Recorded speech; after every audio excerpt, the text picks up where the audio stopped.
आइए हम ध्यान करेंगे परमेश्वर के वचन की तरफ। इस हिस्से को हम थोड़ी देर पहले भी पढ़ रहे थे और अभी भी हमने उसी हिस्से में से कुछ आयतों को लिया है। और यहाँ पर जो ध्यान देने वाली बात वो ये है कि पौलुस कहता ये बात मैंने प्रभु से पाई है, मतलब ये प्रभु ने मुझसे कहा है कि जिस रात वो पकड़वाया गया और उनको रोटी दी, उनको दाखरस दिया, लहू समझकर पियो, मांस समझकर खाओ, ये कहा। लेकिन बीच में 2 बार शब्द आया कि मेरी यादगिरी के लिए इसको करते रहना। 2 बार लिखा, यादगिरी के लिए करते रहना। और दूसरा शब्द इसमें आया है, जब तुम इसे करते हो तो मेरी मृत्यु का प्रचार करते हो। पहली बात याद रखना, दूसरी बात प्रचार करना। क्या याद रखना है? प्रभु यीशु मसीह की मृत्यु को याद रखना है। नंबर 2, याद करके करना क्या है? उसकी मृत्यु का प्रचार करना है। इसीलिए पौलुस ने कहा कि मैं प्रभु यीशु मसीह की मृत्यु का प्रचार रखूं। हालेलुया। तो याद करना है हमें, मेरी यादगिरी के लिए ये तुम किया करो। Praise the Lord, hallelujah. और ये जो पसाह का त्योहार है, जैसे मैंने पहले भी बताया, ये कब शुरू हुआ था? जब इस्राएलियों को मूसा मिस्र देश की गुलामी से निकाल कर लाए थे और उस रात उन्होंने क्या किया था? उस रात परमेश्वर ने कहा था एक मेमना लेना और उस मेमने में कोई नुक्स नहीं होना चाहिए, और वो मेमना अपने परिवार के अनुसार, अपनी फैमिली के अनुसार लेना है। और उसको तुम लोग क्या करोगे? उसका लहू निकाल कर उसके मांस को तुम खाओगे सब।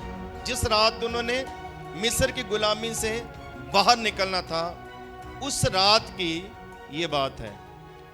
और उस समय तक कुर्बानी परमेश्वर की ओर से ठहराई गई थी कि मनुष्य अपने आप को छुड़ा सकता है। कहां से छुड़ा सकता है? पाप की मजदूरी मृत्यु है। और यह मृत्यु कब आई थी? अदन के बाग से शुरू हो चुकी थी, आदम हवा के आज्ञा तोड़ने के कारण। और अब उन्होंने पाप किया है तो अब सजा है। सजा भी क्या है? मृत्यु ही है। उनका कहा था ये फल मत खाओ, जब खाओगे तो मर जाओगे तुम। लेकिन उन्होंने खाया तो वहीं से मृत्यु शुरू हुई है। हालेलुया। तो एक कुर्बानी देकर तुम क्या करोगे? तुम अपने आप को छुड़ा लोगे। तुम्हारी मृत्यु, तुम्हारी सजा उस मेमने के ऊपर चली जाएगी। हालेलुया। देखो, कोई मेमना या मेमने का लहू कभी भी इंसान को छुड़ा नहीं सकता है। यह नए नियम में लिखा हुआ है। हालेलुया। कभी भी नहीं छुड़ा सकता है। जानकर बताते हैं कि जब भी पसाह का त्योहार आता था तो लाखों लाखों मेमने कुर्बान होते थे। हर साल कितने मेमने? लाखों मेमने कुर्बान होते थे पसाह के त्योहार पर। आज भी होते हैं। और मुसलमानों में आज भी बकरीद मनाई जाती है और वहीं से वो भी लेते हैं इस बात को। हालेलुया।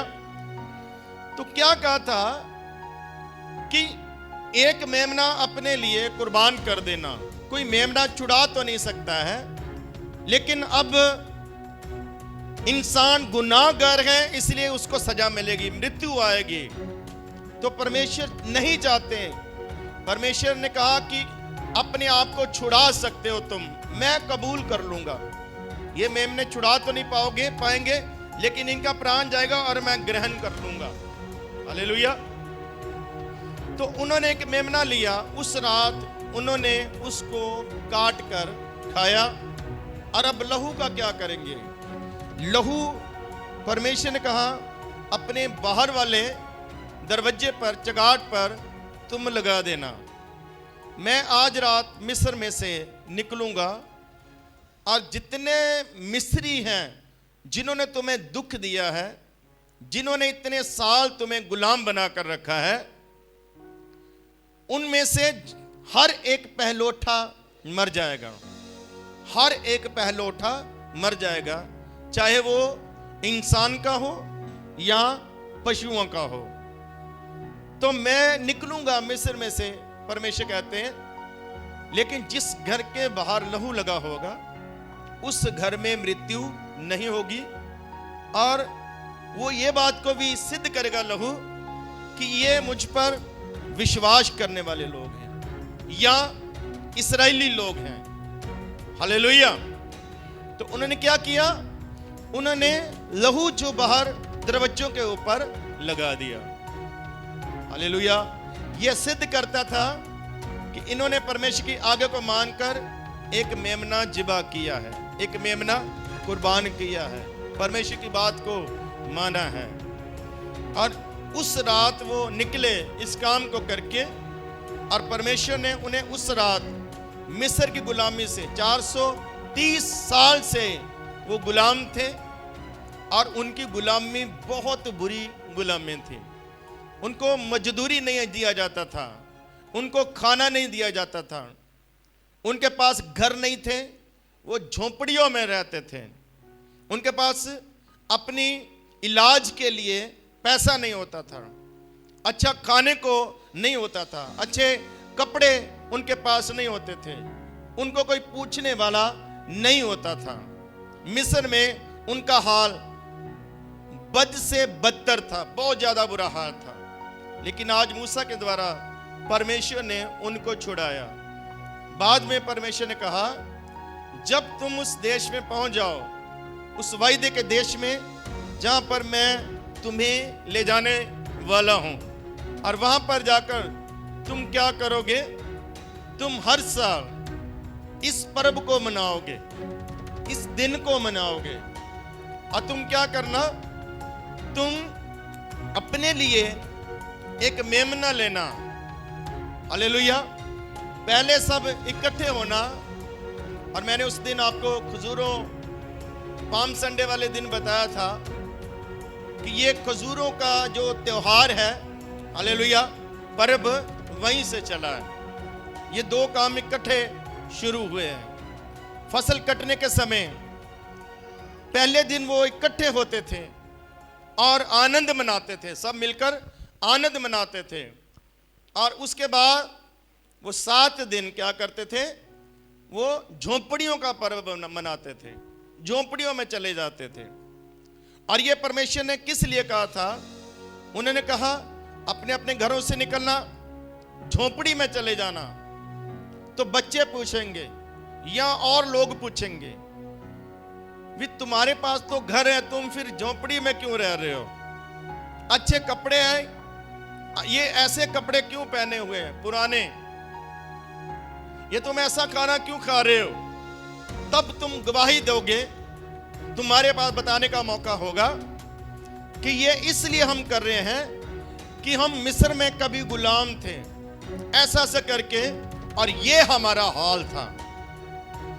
कहने का मतलब, जब पसाह का त्योहार मनाते थे तो वो क्या करते थे? वो 2 काम करते थे। हालेलुया। एक तो अपने पास्ट को याद करते थे, अपनी बुरी परिस्थिति को याद करते थे, वो कैसे फंसे हुए थे, कैसे परेशानी में थे, याद करते थे। और वो अपने बच्चों को बताते थे, आगे वाली पीढ़ी को बताने के लिए, याद रखने के लिए कि कोई भी परमेश्वर के उपकारों को, उसके प्रेम को ना भूले। हालेलुया, सब बोलिए हालेलुया, हालेलुया। तो उस दिन वो अपने पास्ट को याद करते हैं। दूसरा, वो याद करते हैं, वो मेमना क्यों काटते हैं, फिर से उस मेमने को याद करते हैं, उस रात को याद करते हैं। हालेलुया। तो यहां पर प्रभु यीशु मसीह ने आज्ञा दी थी, जो हमने अभी पढ़ा है, कि मेरी मृत्यु को याद करना और मेरी मृत्यु का क्या करना है, प्रचार करना है। सब बोलिए हालेलुया, हालेलुया। तो आज भी हम दो काम करने के लिए यहां पर जमा हुए हैं। आज भी हमने प्रभु भोज लिया है। आज मैं आपको यह कहना चाहता हूं कि हमें प्रभु यीशु मसीह की मृत्यु को याद करना है, और याद करना नहीं बल्कि याद रखना है। हालेलुया। याद करना नहीं बल्कि याद रखना है। दो चीजें हमें भी याद रखना है। जैसे वो याद रखते थे, वो अपने पास्ट को याद करते थे। आज हम परमेश्वर की हजूरी में इकट्ठे हुए हैं, तो सबसे पहले अपनी पुरानी जिंदगी को याद करो। कौन सी वाली जिंदगी? जब हम बदरूहों से जकड़े हुए थे, जब हम बीमारियों से जकड़े हुए थे, जब हम परेशानियों में जकड़े हुए थे, जब हम गलत रीति रिवाजों में जकड़े हुए थे, जब हम पाप में जकड़े हुए थे, जब हम नशे में जकड़े हुए थे। याद करके आज अपने हालातों को, अगर आज हमारे हालात अच्छे हैं, अगर आज हमारा जीवन अच्छा है, अगर आज हम अच्छे कपड़े पहन सकते हैं, अच्छा खाना खा सकते हैं, हालेलुया। मैंने उस दिन आपको अपनी गवाही दी थी 2 हफ्ते पहले कि हमारी परिस्थिति कैसी थी। हालेलुया। ये आज भी हमें याद है कि जब हम प्रभु से बाहर थे तो एकदम से हमारी परिस्थिति बिल्कुल नीचे आ गई थी, हमारे हालात बिल्कुल बिगड़ गए थे। ये हमें याद करना है। हालेलुया। जिस दिन आप ये याद रखेंगे, उस दिन आपको कारण भी याद आएगा। कारण क्या होगा? कि कोई आपके लिए कुर्बान हुआ है तो मुझे क्षमा मिली है, कोई मेरे लिए कुर्बान हुआ है तो मुझे शिफा मिली है, कोई मेरे लिए कुर्बान हुआ है तो मुझे जीवन मिला है, कोई मेरे लिए कुर्बान हुआ है और मैंने नजात पाई है। पसाह वाले दिन ये 2 चीजों को वो याद करते थे। तो आज हमें क्या करना है? हमें प्रभु यीशु मसीह की मृत्यु को याद करना है। हालेलुया। जब आप प्रभु यीशु मसीह की मृत्यु को याद करेंगे तो वो मृत्यु कैसे हुई थी, उस चीज को हम याद करेंगे। Hallelujah, hallelujah. एक बहुत ही मशहूर इतिहासकार हुए हैं, लेखक हुए हैं। उन्होंने अपनी किताब में लिखा, किसरो नाम है उनका, उन्होंने अपनी किताब में लिखा कि क्रूस की जो मृत्यु इतनी दर्दनाक मृत्यु है कि जब मैं उसको अपनी जुबान पर भी लाने से मैं डर जाता हूं, मैं अपनी जुबान पर भी लाने से डरता हूं। इतनी खतरनाक, इतनी दर्दनाक वो मृत्यु है। Praise the Lord, hallelujah, hallelujah. एक इतिहासकार ने लिखा, अगर आपको सबसे ज्यादा खतरनाक, दर्दनाक मृत्यु का एहसास करना हो तो क्रूस की मृत्यु को देखें, क्रूस की मृत्यु को याद करें। हालेलुया। सो यीशु मसीह की मृत्यु एक दर्दनाक मृत्यु है। Praise the Lord, hallelujah. सुनिए ध्यान से, परमेश्वर ने हमारे जीवन में एक बहुत अच्छा काम किया है कि परमेश्वर ने इंसान को उसके जन्म के विषय में तो बताता है, परमेश्वर बताया है, लेकिन उसकी मृत्यु के बारे में नहीं बताया। ये हमारे लिए एक वरदान ही है कि हम अपनी मृत्यु के बारे में नहीं जानते। ये हमारे लिए सबसे अच्छी चीज है। हालेलुया। अगर हमें अपनी मृत्यु के बारे में भी पता हो, तो आज से अगर 40 साल बाद भी हमारी डेट हो, हमें पता हो, तो 40 साल से पहले ही हमारा काम तमाम हो जाएगा। मृत्यु का डर इतना बुरा डर है।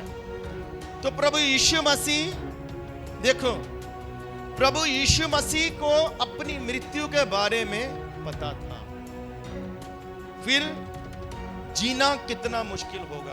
हालेलुया। प्रभु को अपनी मृत्यु के बारे में पता था। और खास वो 3 दिन आप याद करो, लास्ट वाले 3 दिन, जब प्रभु यीशु मसीह ने कहा मेरा समय आ गया है, उसको पता था कि मेरा समय आ चुका है। उसके हालात कैसे थे? Praise the Lord, hallelujah. मेरे पास बहुत जबरदस्त और बहुत लंबा प्रचार है, लेकिन मैं आज उधर को जाना नहीं चाहता हूं। हालेलुया। आज मैं बस इतना ही आपको बताना चाहता हूं कि आप प्रभु यीशु मसीह की मृत्यु को याद रखें और याद करें। जब हम उसकी मृत्यु को याद करेंगे, तब अपनी नजात के विषय में हम याद रखेंगे। Hallelujah, hallelujah. प्रभु यीशु मसीह का लहू हमारे लिए बहाया गया है। प्रभु यीशु मसीह के शरीर के 7 हिस्सों से लहू बहा था। हालेलुया। ये मैंने आपको पिछले साल बताया था। और वो क्यों 7 जगह से लहू बहा था, ये भी मैंने पिछले साल आपको बताया था। हालेलुया। कहने का मतलब ये है कि अगर झट से किसी को गोली मार दी जाए, तो वो एकदम से क्या होगा? मर जाएगा। उतना दर्द नहीं होगा, उतनी पीड़ा नहीं होगी। तो वो पिछले दिनों में एक व्यक्ति ने सुसाइड किया, वो मर गया, उसको कुछ प्रॉब्लम हुआ। तो बाद में उसका फ़ोन चेक किया उनके घर वालों ने, तो उसने बहुत बार सर्च किया था, गूगल पर सर्च किया था कि कैसे आसान मृत्यु मरा जा सकता है, कैसे जल्दी मरा जाए। मतलब एक व्यक्ति मरना भी चाहता है और वो क्या सोचता है कि जल्दी जल्दी मर जाए और उसको पीड़ा ना हो।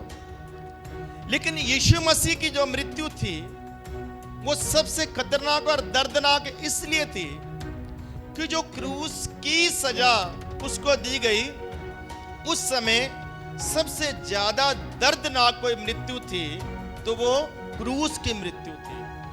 कोई सबसे अगर खतरनाक सजा थी तो वो क्रूस की सजा थी। हालेलुया।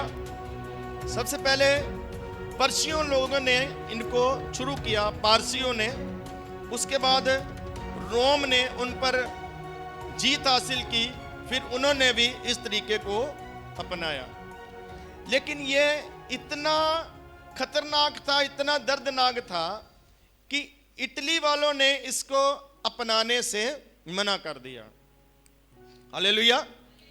और जब क्रूस पर चढ़ाया जाता था तो स्त्रियों को पास आने नहीं दिया जाता था, क्योंकि वो मानते थे कि स्त्रियां कमजोर दिल होती हैं तो वो सहन नहीं कर पाएगी। और खासकर स्पेशल जब क्रूस पर चढ़ाया जाता था तो स्त्रियों को वहां देखने की इजाजत नहीं होती थी। क्रूस की मृत्यु इतनी दर्दनाक थी कि कुछ लोग तो वहां पर एक दिन में मर जाते थे, लेकिन कुछ लोग कई कई दिन नहीं मरते थे, तड़फते रहते थे वहां पर। उनके लहू की बूंदें एक तिबका तिबका करके उनके शरीर से निकलती रहती थी। और जितनी देर व्यक्ति मर नहीं जाता, उतनी देर तक व्यक्ति को दर्द जो है वो होता रहता है। और जब बंदा जख्मी हो, उसको मारा गया हो, सलीब पर चढ़ाया गया हो, उस समय उसके शरीर के अंदर का क्या हाल होगा, ये आप डॉक्टरों से पूछ सकते हैं। बहुत सारे लोगों ने बताया है कि उस समय प्रभु यीशु मसीह का बीपी कितना रहा होगा, घबराहट कितनी रही होगी, हालेलुया, दर्द कितना रहा होगा। फिर भी 3 घंटे वो जो यीशु मसीह सलीब पर रहे, कितने घंटे? 3 घंटे। और उससे पहले सारी रात जो उसको मारा गया, सारी रात उसको कोड़ों से मारा गया, और फिर प्रभु यीशु मसीह इतना जख्मी होने के बाद भी अपनी सलीब को खुद उठाकर उस कलवरी के पहाड़ तक वो गए हैं। रास्ते में वो कई बार गिरे हैं और उसको पानी भी नहीं दिया जाता था, रास्ते में भी पानी उसको नहीं दिया गया। कितना थक गए होंगे, हालेलुया। सो इसको मैं अगले एतवार सही से बयान करूंगा। 7 बातें आज मैं यीशु मसीह की मृत्यु के बारे में बताना चाहता था, लेकिन आज नहीं बता पाऊंगा। 7 बातें बताऊंगा मैं आपको ईस्टर के बाद, हालेलुया। तो वो बहुत ही दर्द और दुख देने वाली वो मृत्यु थी, और 3 घंटे प्रभु यीशु मसीह उस सलीब पर लटके रहे हैं। जो बाकियों को सलीब पर चढ़ाते थे तो हाथों को रस्सियों से बांधते थे, पैरों को रस्सियों से बांधते थे, लेकिन प्रभु यीशु मसीह को रस्सियों से नहीं बांधा है। उसके हाथों में लंबे लंबे कीलों को ठोका गया, उसके पैरों में लंबे लंबे कीलों को ठोकर उसको सलीब के ऊपर लटकाया गया है। तो ये हालात उसके शरीर के हैं। इसके बावजूद उसको 3 घंटे सलीब के ऊपर रहना है, हालेलुया। उस समय क्या हाल रहे होंगे प्रभु यीशु मसीह के, कैसे उसका खून जिस्म से बहता होगा, हालेलुया, हालेलुया। ये जरूरी था इसलिए क्योंकि मेमने को जब काटते थे तो गर्दन पर छुरी रख के धीरे धीरे चलाते थे। क्यों धीरे धीरे क्यों चलाते थे? इसलिए कि सारा लहू बह जाए, ताजो लहू हमारे प्राण जो लहू में है, ताजो हमारे प्राण का पूरा छुटकारा हो, पूरी कीमत चुकाई जाए। तो क्या कारण था इतनी धीरे धीरे मृत्यु देने का? असल में वो अपनी ओर से नहीं कर रहे थे, ये परमेश्वर की तरफ से हो रहा था। उसको धीरे धीरे मारा जाना, उसका दर्द को सहना, उसके ऊपर जख्मों का लगाया जाना और उसका तड़फ तड़फ कर मरना, यह इसलिए परमेश्वर की तरफ से तय था क्योंकि अगर वो मेमना ना होता तो कोई और इंतजाम होता परमेश्वर का, लेकिन वो परमेश्वर का मेमना है, इसलिए ये सब कुछ उसके साथ हो रहा है। 3 घंटे प्रभु यीशु मसीह सलीब पर लटके रहे, सारी रात उसको मारा गया। तो दर्द कब शुरू हुआ? सलीब के ऊपर दर्द नहीं शुरू हुआ, दर्द शुरू हुआ है उस रात से जब प्रभु यीशु मसीह पकड़वाए गए हैं, उस बाग से जहां पर वो प्रेयर कर रहे थे, हालेलुया। सो मैं आपसे कहना चाहता हूं, अगर आपको सही से धन्यवाद देना है, अगर सही से अपनी नजात का आनंद लेना है, अगर सही से आपको परमेश्वर के साथ जुड़ना है, तो हमें यीशु मसीह की मृत्यु को याद रखना होगा, हालेलुया। और ये याद रखना होगा कि कितनी दर्दनाक मृत्यु प्रभु यीशु मसीह ने हमारे लिए सही है।